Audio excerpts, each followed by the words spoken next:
¿Cómo están? Estamos en la sesión número 6, proteínas de la clase de química. Primero vamos a ver lo que es la definición. Nos indican que la proteína es una macromolécula.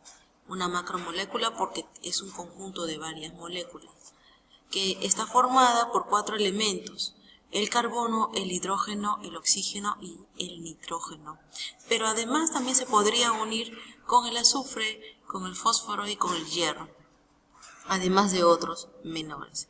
Las proteínas están constituidas por unas unidades que se van a llamar aminoácidos y son las más abundantes en la célula. Pero no confundirse.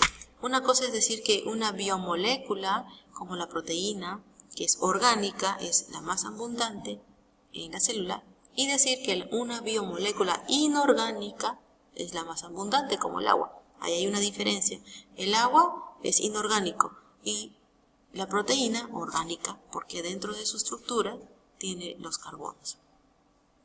Entonces, al observar, el aminoácido es una unidad de las proteínas y está compuesta por hidrógenos y carbonos. Y como verás, a sus extremos tiene el grupo amino, que es el hidrógeno 2 con el nitrógeno, y se une con un grupo carboxilo.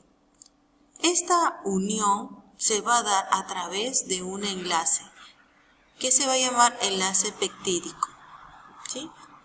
Dice, se le considera moléculas anfóteras debido a que son ácidos y bases a la vez. Ya habíamos repasado lo que era un ácido y una base, ¿no? Son aquellos que tienen el pH menor a 7 o mayor a 7.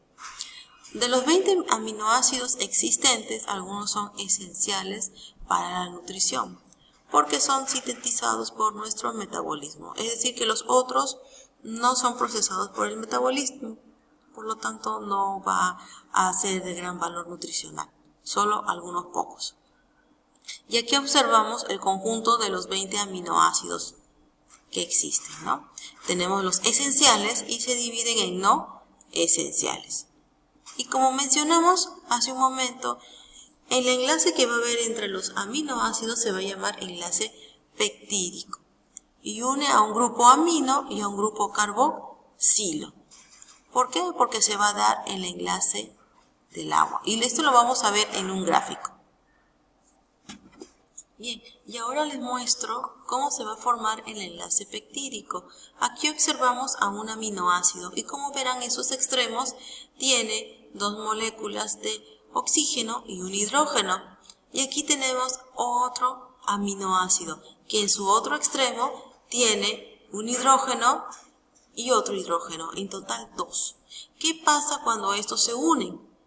Si te das cuenta, si se van a unir, formamos esta H con esta H serían 2.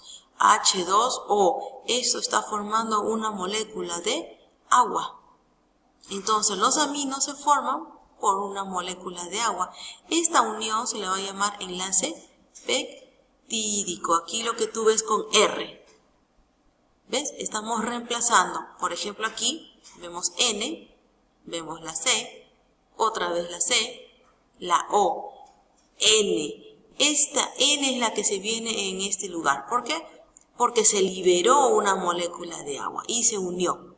Aquí está la unión de 2 aminos. Entonces vamos a leer. Los aminoácidos que forman parte de un péptido se llaman residuos para indicar la pérdida de la molécula del agua. Entonces, este enlace peptídico hace que se forme, al unirse los aminoácidos, una molécula de agua a la cual se va a liberar para que estos dos se puedan juntar. Luego podemos ver los niveles estructurales de las proteínas, es decir, en qué niveles va a haber proteínas, van a participar estas biomoléculas en las estructuras. Vemos que en la estructura primaria es una secuencia de aminoácidos, como ya lo habíamos dicho, ¿no? La proteína es una secuencia de aminoácidos. En una estructura secundaria se debe a la formación de puentes de hidrógenos entre los restos de amino y carboxilo, de residuos de aminoácidos no adyacentes en la cadena. Es decir, que se está formando 2 proteínas, 2 moléculas de proteínas, y eso está formando por los puentes de hidrógeno, nada más. es la unión de aminoácidos. Estructura terciaria de las proteínas ocurre cuando se atraen distintas regiones en la estructura secundaria, ¿no? Vemos de la estructura secundaria se van uniendo y forman una estructura terciaria.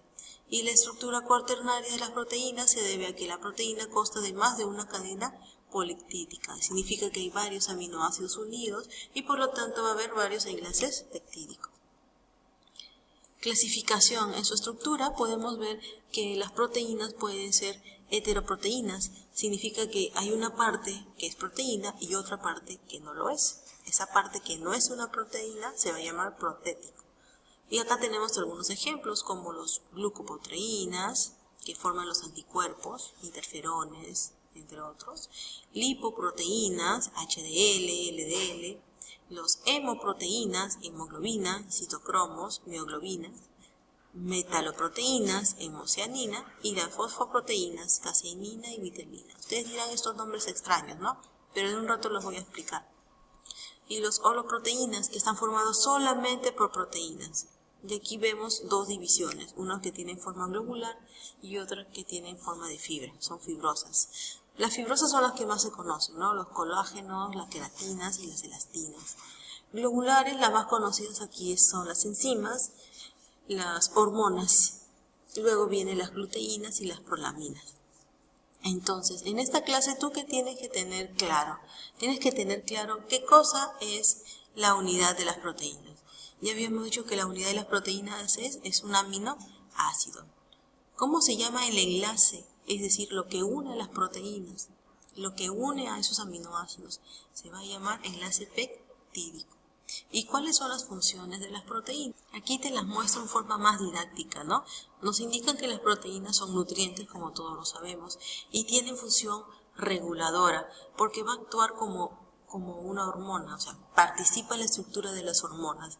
La adrenalina como la oxitocina, ¿no? La adrenalina es aquella hormona que va a generarse en nuestro cuerpo cuando hay momentos de estrés muy altos y nuestro cuerpo tiene que tratar de responder ante un estímulo inmediato.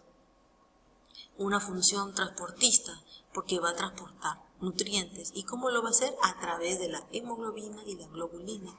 La hemoglobina, no se olviden, va a transportar oxígeno a través de la sangre por todo el cuerpo. Defensora, porque actúa como anticuerpos. ¿Y dónde vemos esto? En los leucocitos y los monocitos. Recuerden, los leucocitos es parte de la sangre y es parte de nuestras defensas. Nos protegen de las bacterias y virus. Y estructural, porque forma parte de nuestro cuerpo, ¿no? Como en el colágeno y la elastina. De esta forma le he podido dar un mejor panorama de las funciones de la proteína. En el material didáctico como que está un poco enrevesado, pero acá te lo explico de forma más amena. Por favor, vuelve a leer el material de estudio, escucha por favor el video. Si tienes alguna duda, me la haces llegar a través de la clase Zoom que va a ser en la tarde. Nos vemos.